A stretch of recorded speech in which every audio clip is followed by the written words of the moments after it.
Hey everybody, I'm Aaron Fisher. I'm here today with Adam Grace, Alex Slemmer, and Steve Barcelona from Conjuror Community, the world's best magic club. Today you're going to get a taste of what a great magic club can do for you. So please do us a favor. If you like what you see, click the like button. If you find a subscribe button beneath you somewhere, hit that too, so you'll be notified every time we go live with a fresh new video. Adam, what are we going to do today? What video will get banned today? All right, so Alex picked out some great stuff for us today. This today is going to be about Penn and Teller, but not about Penn and Teller Fool Us, which I would call the second century of Penn and Teller. The entire first century of Penn and Teller was back when they used to do magic shows, and they were like the biggest name in magic throughout the 80s and 90s. They've had a rebirth, and so we're going to take a look back in time at some older footage that I think very exciting. I literally became a magician because I watched a Penn and Teller PBS special. It still stands up and it's still as strong as ever. It's a great ride. If you're interested, go watch that PBS special. It's called Penn and Teller Go Public. It's really, really, they're as good as they get for magic, and it's awesome to see them become elder statesmen. You know, in our live event on forces, we taught the force that they taught in that TV special to regular people, and it's still just one of the best forces you'll ever find. It's so good. What are we going to watch first? Here it is right here. This is, everybody see this? Yes. Saying our final one is without a doubt our most famous and definitely our best looking. It's also their show, so they may or may not have made me say that last part. Okay, it's time to see them do a trick. Ladies and gentlemen, go crazy for Penn and Teller! Okay, sorry, Pendulette has already lost it away. Would like to address a classic of magic, or actually the classic of magic. As a matter of fact, it's the cliche of magic. It's a cliche that when someone does something impossible, they've pulled a rabbit out of their hat. And it is the icon of magic to have a 19th century magician with a top hat and a wand, a little tap. Is it loud enough? Live rabbit coming out. And every magician does this. Every magician we've had out here is part of their routine. They will pull a rabbit out of their hat. Every birthday party magician you see, every backyard magician, every magician on Broadway or on the Strip. No. It's a really rare trick. It's the cliche of magic, and yet classic of magic, actually the classic of magic. As a matter of fact, I'd never seen it. Everyone's seen it. Teller sees more magic than I do. He's never seen it either. You've never seen that simple trick of a top hat, a wand, a couple of taps, and out of there comes a live rabbit. There's a few reasons you haven't seen it. One is it's become an anachronism. In the 19th century, when this became a cliche, many men wore top hats in the theater. They're called opera hats. They fold up to go into the scene. But now it's very, very rare to see a man or a woman wearing a top hat in 21st century Las Vegas. Maybe when there's cosplay in town, or maybe there's somebody who's into steampunk, we'll see one or two. Mostly we see a cowboy hat now and again, and a baseball hat or a cap. I'm just gonna loan this to you, if I may. And just, you make sure you fold it up, open it up, fold it up, open it up, put it on your head, kind of make it your own for a little while. I'm loaning it to you right here. So since they can't borrow a top hat, they'll use something else. And they'll use what magicians call a silk, which is really just a handkerchief. And they can do a lot of routines with those. There's a lot of magic developed for this. And they'll have a picture of a top hat on a silk, and they'll pull out a rabbit. But it's a rabbit pulled out of a picture of a top hat, not a top hat. It's also not a real rabbit. This is what's called a kicker. It's sold in magic stores, very expensive. It's a spring covered in fur, and if you puppeteer it properly, which Teller does, at least in the long shot, kind of looks like a real rabbit. It makes the magic much easier because you can compress this, you can kind of palm it, you can also hide it up your sleeve. It's easier to handle this, and it also deals with another problem, another anachronism, which is in the 19th century, we didn't really care very much how animals were treated, but the sphere of compassion for humanity has grown. In the 21st century, we insist, magicians and audiences alike, that life is treated with compassion, dignity, and respect. So it makes it really hard to do the... First of all, they have used the anachronism twice. Steve Barcelona, I need a ruling. Is that overshoot the Barcelona penalty? I think it does. I think it's a lot. I think All right. it's a lot of words. Is it that it's multisyllabic, or is it that it's ostentatious, or is it, I'm going to say yes. What's the issue? Explain it to the people. I don't think I know what it means. Okay, anachronism. I've always found anachronism to be weird. Second, first time I ever heard a magician use the word palm, it was Penn and Teller, right? So I was 14 years old, and they started to do a card trick. And Penn said, "Oh, Teller, they see your palm there. You can't do that, And I thought, oh, what's that? It's fascinating. It's a great old ruse. Do you see the way Penn uses the word palm? Like everybody and their brother knows what that means. Mm-hmm. Is that a word y'all knew what it meant the first time you heard it? Mm-mm. No. Mm-mm. No. think- That's secret language. We throw around things like palm all the time in the club here, but that's secret language. It was the Penn and Teller card stab. They used the word pass. They used the word palm. They saw your pass, Teller. And I went, what's that? It's sort of the equivalent of someone doing like the snake oil pitch, right? It's just something from another time that you've never heard before, unless you're sort of on the in with that, so that it makes sense. And you have to go and seek that out. You have to seek those people out. Magic is that. You have to seek it out. And it's a great device, right? What a great device on stage. So I think what an anachronism is, I had to figure it out because it got so annoying to me that I just had no idea, is that it's when you use something totally out of time context, but people don't realize it, right? They don't, it doesn't register with people, right, at all. That I only know about this because I'm here now. If I was there then, that wouldn't have made any sense. That sword didn't exist then at all. There'll be some video, some movie that takes place in the 1200s, but someone's clearly using a sword that wasn't invented till the 1700s. Rabbit out of the hat trick. Does anybody here have a top hat? Anybody have a top hat in the audience? Is there a top hat? You have a top hat. Can you go up here, please? Right up here. Yeah. Bring your top hat with you right up here, please. Thank you so much. What is your name, please? Hello, Kat. My name is Penn. This is Teller right here, Kat. And Kat, take a look at that top hat.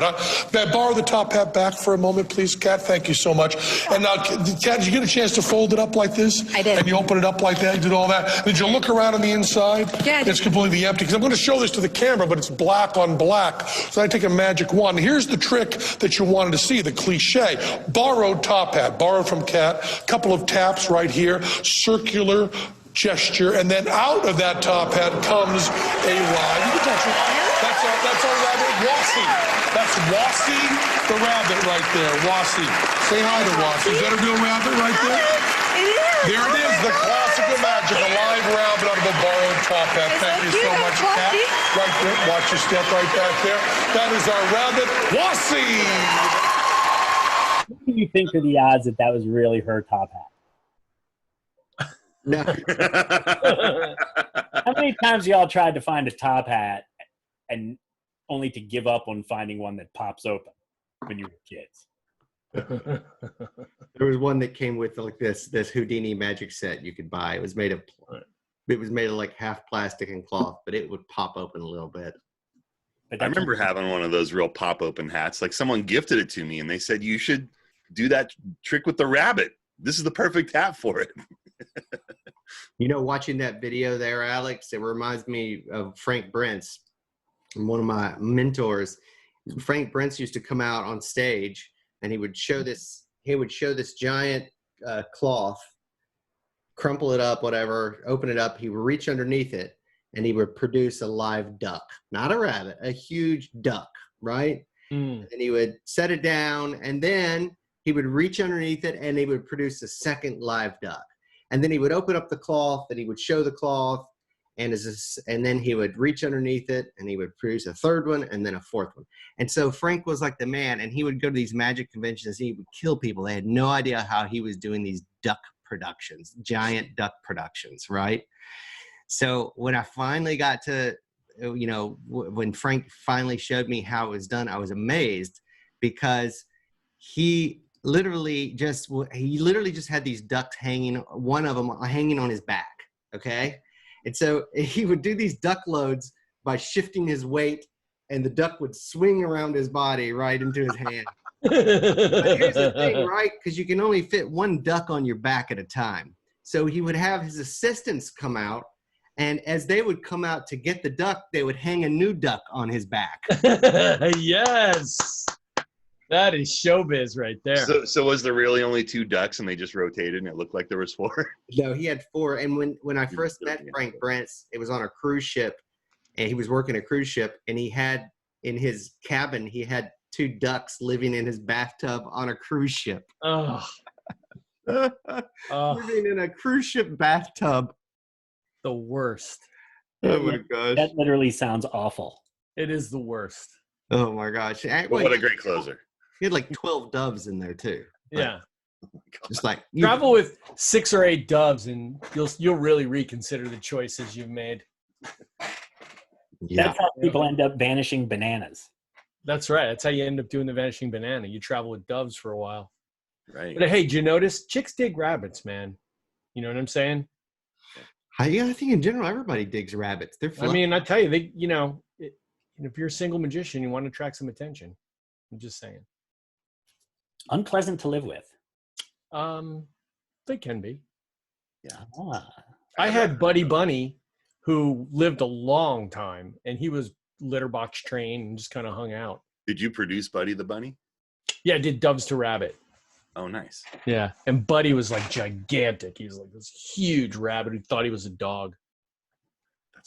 We had a rabbit when I was a kid that was like that. He would go in a litter box, and he sort of just hung out and would come and sit on the couch with us and hang out. Really cool. Yeah. It was pretty awesome. You know, I said we were going to watch old Penn and Teller footage. What I should have said is we're going to watch before and after, right? So we've got newer footage first, then we got older footage. All right, let's take a look at this next clip, you guys. This is, I think this is really, really cool. This is called, well, I have a bad habit of telling you what it's about to be. Let's just watch it. Can't win Teller in poker. This is something that we've talked about here in the community, and this is in this collection on purpose because I think Penn and Teller are one of their great gifts is putting dressing onto effects that you might have read and sort of just passed by. This is an effect we all know, but they made it into a showpiece, a stage piece, and I think it's a great example of the work that Penn and Teller do, and very inspirational. Enjoy. This is very cool. Oh, thank you. You know, we have been here at the Penn and Teller Theater at the Rio in Las Vegas for 17 years.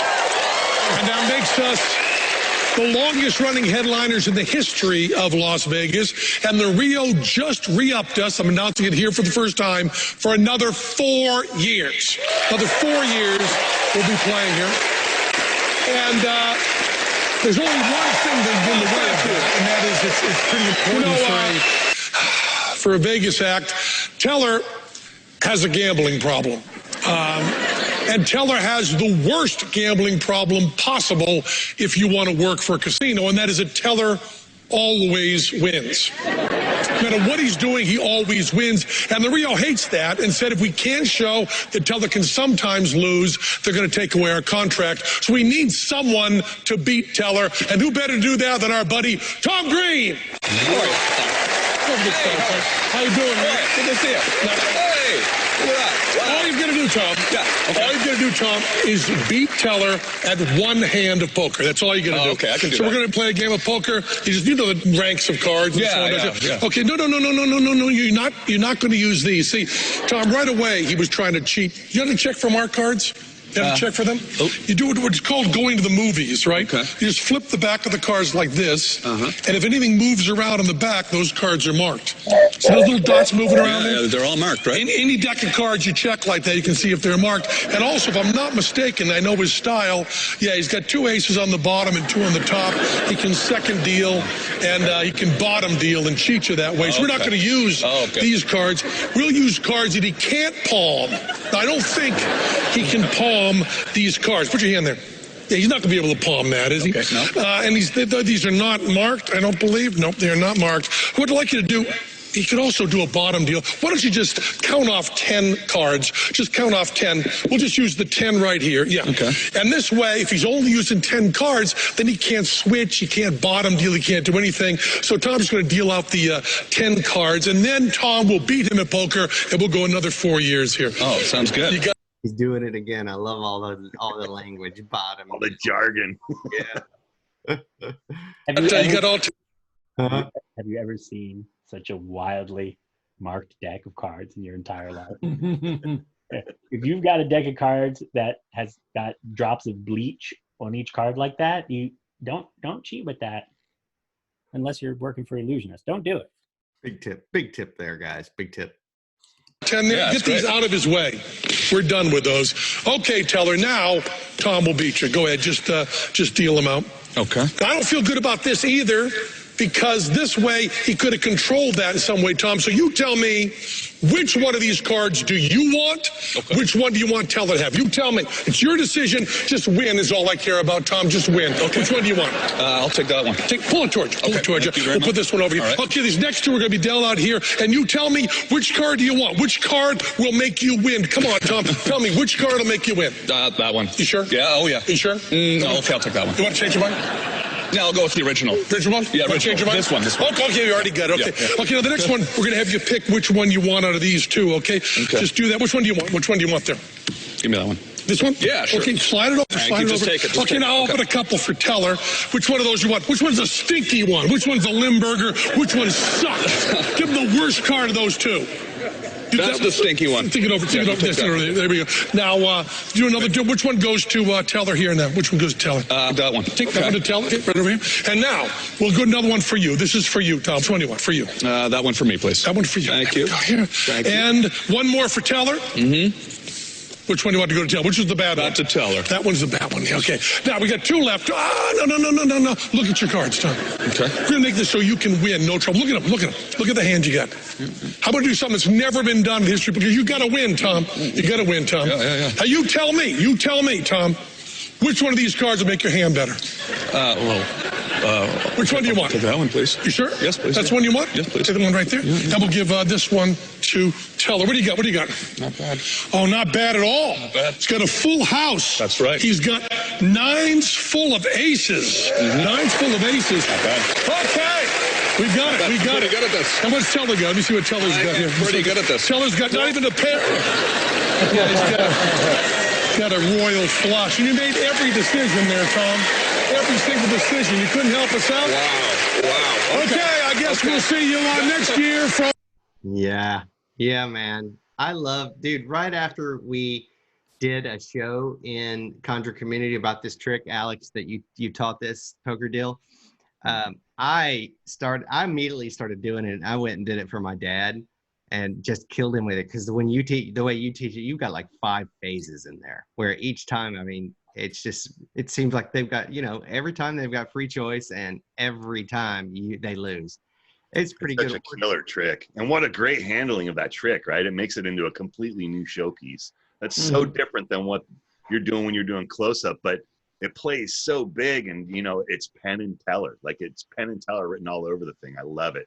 It's a showpiece that showcases who they are, in addition to being that wonderful, wonderful trick, So cool. Yeah, no doubt. There's the last phase of that too, Alex, that I really love, and it's the one where you do the you add that last card on from the deck.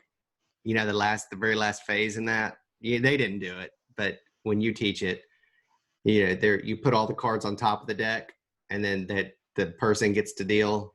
Anyway, there's a last. Oh, right. There's a different. We went over all that plot is basically the 10-card poker deal, and we covered a lot of ground in that 10-card poker deal show that we did. And it just, so I think that there was a couple different things, and I'm glad that they sort of blended together and they're just one thing, but there's definitely different routines. Go and check it out. Go in the back room and go and watch that, because there's another version of that trick that uses pretty much a shuffle deck. And it's just, it's sort of you're wringing a couple more drops out of it, like Adam's saying, than you are out of this Bannon thing. The Bannon thing, I think, is the cleanest, and it's almost the self-working one. But the other one, you can get some real nice psychological battles going on, these pseudo-psychological battles that really are fun to play with. And it's I'm a fan of the plot. I think it's really one of the cooler card tricks out there. I hope you guys go and check it out. And then this one is Power of Poker. This is John Bannon's handling of it, which I think it's pretty tough to beat. It's pretty tough to beat. It's really, What's the name of that show where you trained on that? I think it might just be called a 10-card poker deal. Poker deal, right? Is it? Because there's like 30 different ways to start with 10 cards, and basically in 1,000 different ways have the spectator pick which cards they want, and always lose, right? And it's all based on one principle, basically. That's right. And Harry Lorayne, in his book Close-Up Card Magic many, many years ago, really had the version of it that everybody loves so much, regardless of which phases you like to do, and whether you had one Jonah card, you had two Jonah cards. It's all based on something called the Jonah card, which I won't describe here. But fascinating. And the key has always been, how do you take it between a spectator, play the game over and over again? Same as the shell game, same as a lot of these other games, where no matter what they do, they lose. So the game is how to make it gets more impossible as it goes on, but the skill is in presenting it traditionally so that people find it to be appealing. The whole Lorayne premise was, I want you to win. I want you to win. I'm going to make this even clearer so now you have a better chance to win because I want you to win. So in addition to using the Bannon method here, which is one and done, right? Just one beautiful test conditions, every card, and then this perfect ending, this picture perfect ending, right? In addition to that, it packed it all into one phase, had a real good reason for wanting you to win, right? Penn is really actually both of them really want you to win because it's the only way for them to keep their gig, right? And in addition, having the third person, having the intermediary, really, it's a little bit hard to keep selling to the audience that you want them to win when you want to win, you're going to win every time. By Penn being there, it's that same thing they always do when they set up Teller as a master sleight of hand artist, which is Penn beats up on Teller, and he on the side of the audience is going to keep Teller from cheating. Mm-hmm. Right? And so it's that same sort of classic Penn and Teller setup. Yeah, and what's interesting, Aaron, is that like when we look at this, so what we just saw were two modern day presentations by Penn and Teller, okay? Now, when we take a step back many years and look at earlier Penn and Teller, you're going to see that there's still threads of that. I mean, they always were the most creative force in Magic, even when they were angering magicians in the 80s, right? When they exposed, quote, the thumb tip on national TV. It was still, I mean, I remember how much magicians hated Penn and Teller. Think about how much they're revered now in our art, right? I mean, how much the tables turn in just 20 or 30 years. But this is a look at old Penn and Teller, not the oldest, but it is older. And you'll watch how the thread is still there. I mean, they always had this amazing creative energy and creative force that they were able to bring to presentation of Magic. All right, let's check it out.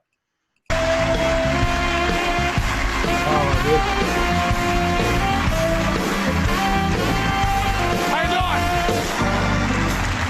As I've said many times before, my name is Penn Gillette. It's my partner Teller. We are Penn and Teller. We've been on the show a zillion times. We've always done a lot of tricks for Dave. But if we could, like, do a trick for Paul. Have you come out here? For me? Yeah, come on here. We're going to do a trick for you. Sure, For you, I'd Paul. love. Just come right over here. All for me. I'm going to do a trick. Have you stand For right here, me? Paul. Yeah, for you, Paul. And Really?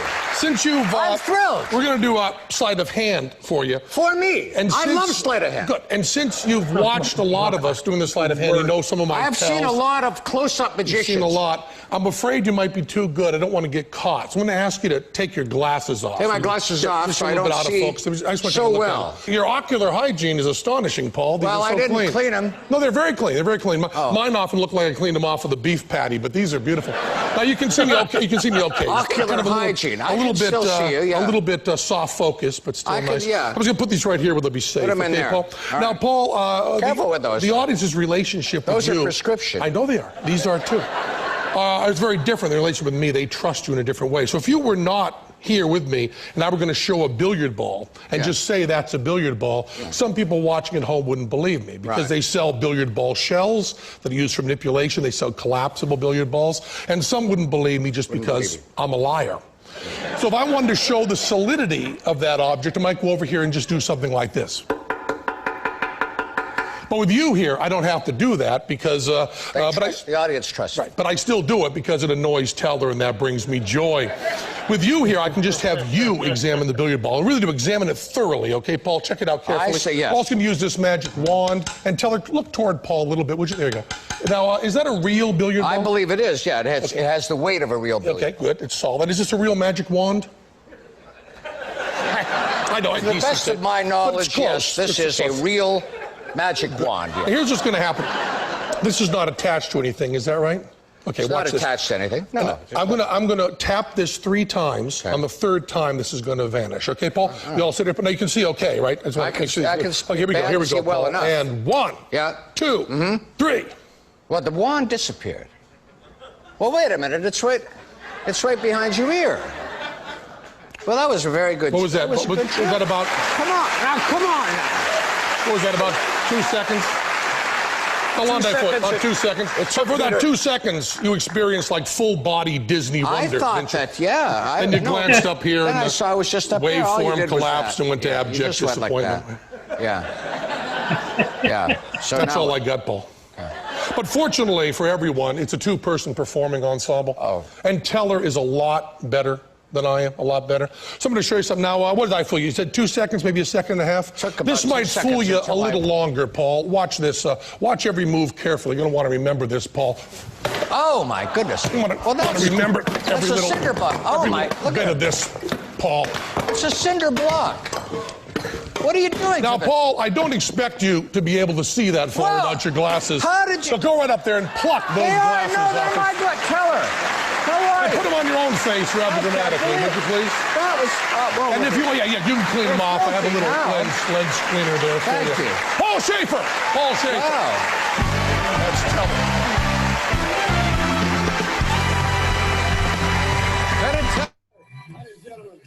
Never ever seen that before. I've never seen that either. Object to an impossible location. It's the But do you Bill know what I- 11, right? It's wonderful. You know what's interesting about it? They didn't feel any need to like do a big vanish of the glasses or anything like that that would really telegraph. It was like he had a great reason for taking them away, and that was good enough. Such was the impossibility of the location.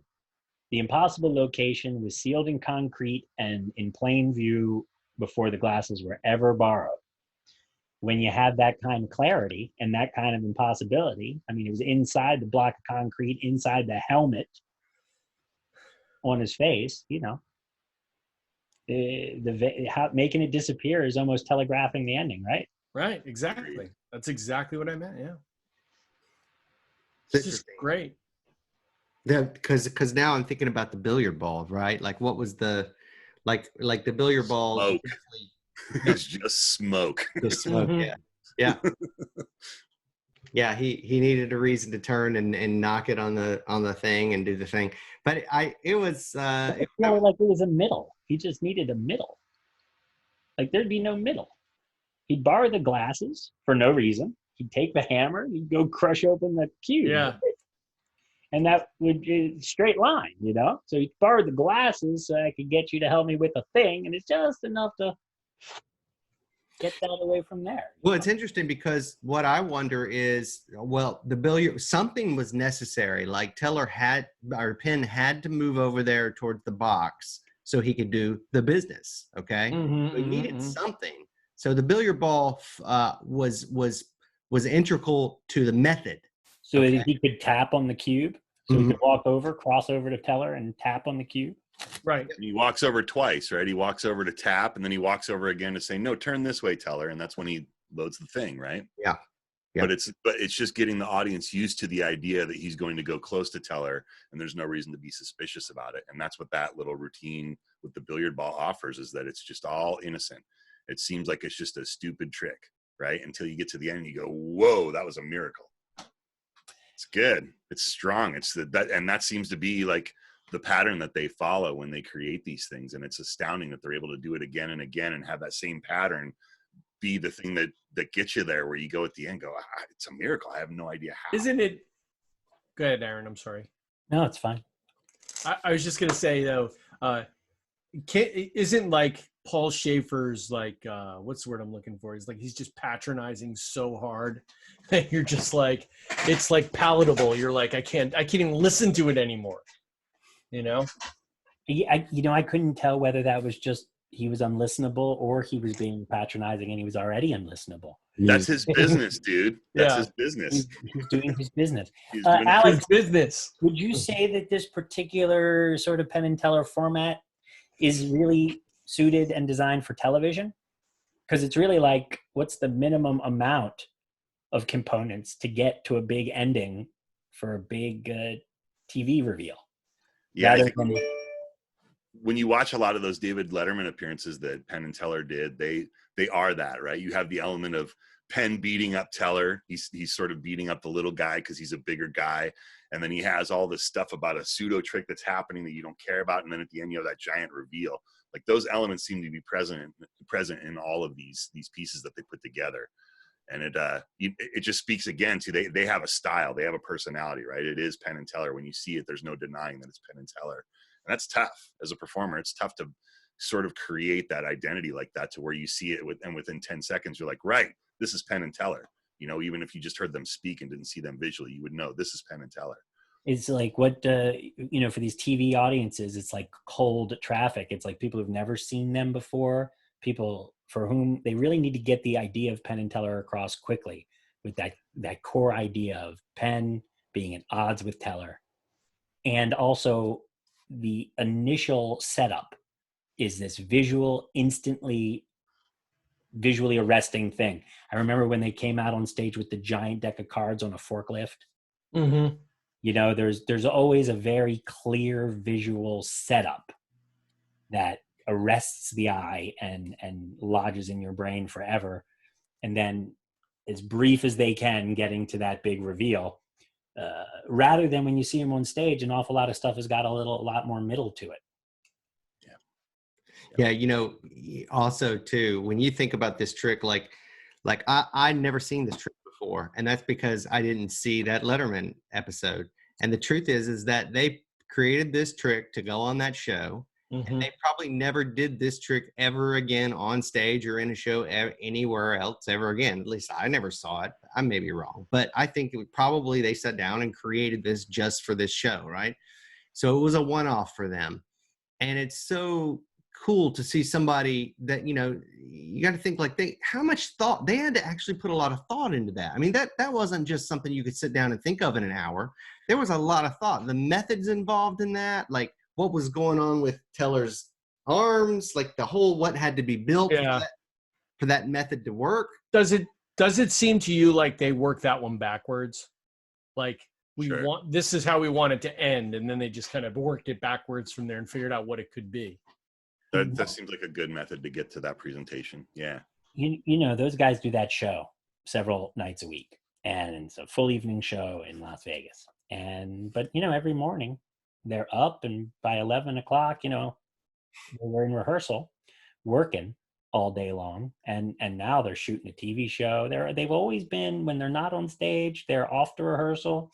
They were in rehearsal all day, or shooting something all day, or, they've maintained this incredible professional performance schedule while doing what amounts to 2 full-time jobs in addition, to keep their calendar of appearances, which are the real secret, I think they will tell you, to how they've kept that show for so long, is that they are constantly doing stuff in the mass media in order to sell tickets.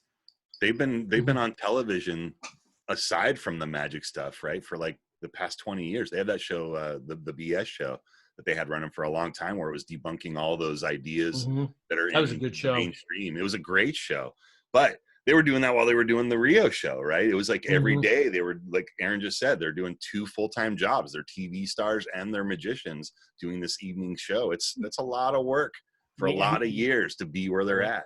And I'm saying like 3 full-time jobs, because they're not just showing up and hosting a TV show. I mean, bullshit. They were doing an awful lot of the writing on all that stuff. They do they invent more of their own magic than any great magician, any famous magician you've ever seen. Just what Adam was saying, they did design that trick. They did prototype that trick. They did have untold cement blocks made, only to find out what was enough to be broken cement and what actually was dangerous, when that hammer comes crashing onto it. They've always had such a big role in all of the material they do. We all know how hard magic is to develop, and they've always packed their TV appearances with so much original thought and ideas. It's really just no secret in their case. They're really just the hardest working people in show business. Yeah, William says just to be able to incorporate Teller's character without it getting uncomfortable is pretty difficult. Yeah, on a bigger picture, yeah. But that's sort of the whole game, right? It's like instant conflict because Penn is beating up on Teller, and you're like, oh, why is he beating up on the little guy? It's like instant. You're like, whoa, conflict. Wait a second. There needs to be resolution. It's like a perfect theatrical device just like built into the act, right? It's really, really a beautiful thing that they've created there. That's for sure.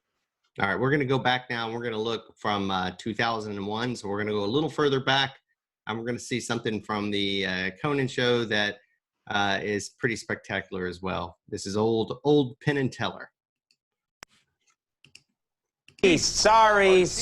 You can see them at the Rio Hotel and Casino in Las Vegas, July 20th through August 19th. Please welcome Penn and Teller. Gentlemen, nice to have you here. Standing right here. We thought tonight we'd share a little bit of behind the scenes, how magicians, how we practice a lot. Sort of like a VH1 behind the, yeah, exactly. Cool. How you get into it, and this is also good. Anybody at home that wants to learn magic can do it. This is for straight sleight of hand.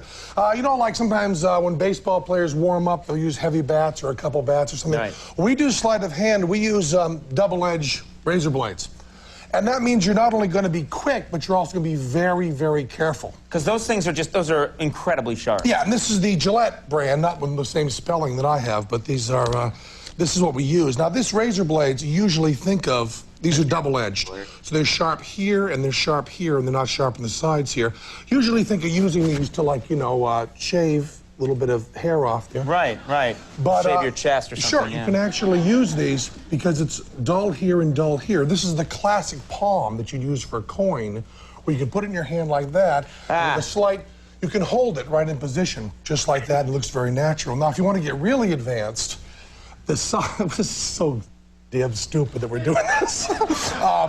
These sides are very sharp. If you don't slide, you don't get cut. So you can actually palm it like this. Don't do that. And hold it like that. Okay. And that gives you a very natural hand position that David Blaine uses when he does his specials. That natural hand position. With Ouch.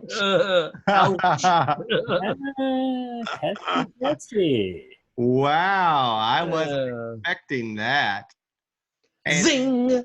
And just 20 years later, we see Blaine is still with us, baby. He's still the king too. That's pretty funny. Don't see jokes like that anymore in the Penn and Teller show. No, you do not. There's nothing in there. All right, enough of that now.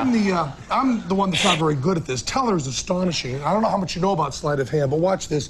He's going to do the classic palm here, and he does it beautifully.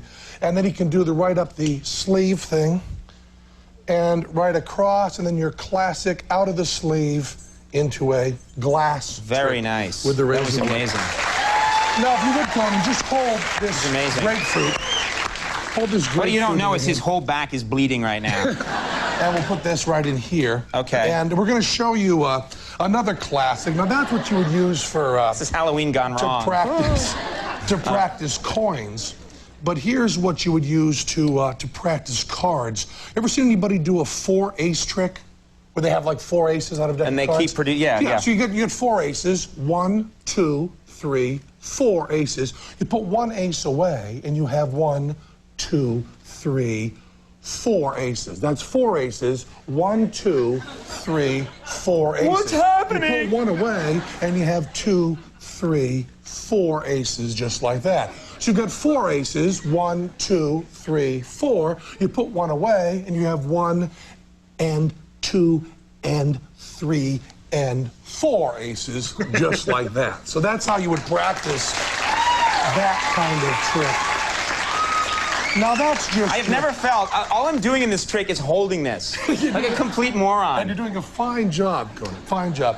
We're going to show you a classic illusion that you can do with magic, where this is not sleight of hand. This is the classic Chinese linking razor blades. Right there. Okay. And now, Conan, you get a chance to do a little something. You can pick any one of those razor blades. Just pick any one of those there. This is going to take some time.